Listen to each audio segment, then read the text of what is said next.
started out as an idea that hatched in a coffee shop over some beers, and people came up to those two people, Stacy and Anna, who had been talking about it and said, "So we hear you guys want to put a co-op together," and they were like, "Well, we are just talking about it with beers. I mean, it wasn't like a serious plan."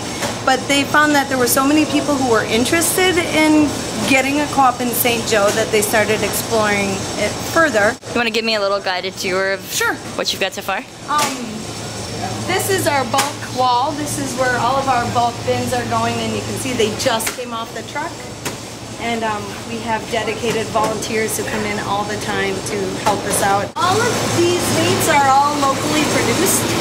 So I went to the farmer's market that's in St. Joseph, and I talked with a lot of the producers there and asked them if they wouldn't mind selling to us.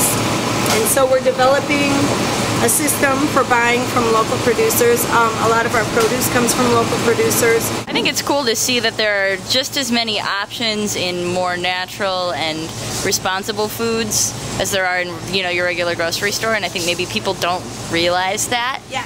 They need to like see it, and then they understand. And a lot of people come here and go, "Wow, I never knew that that was an organic product, because I saw that at a conventional grocery store, and I just assumed that it still had MSG in it, or, you know, artificial colorings and flavorings." Tell us a little bit about the benefit of a co-op to a community. Well, I think that I can speak especially to a smaller community.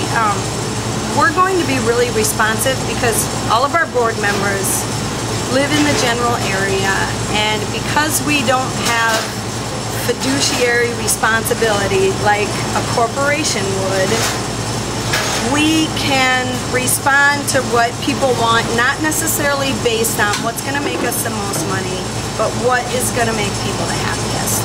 So we can mess around with our margins. We can maybe have a few more loss leaders than other conventional grocery stores could have, just because we want to please the members. People, wherever you go, there's always people who are trying to buy foods in a thrifty way.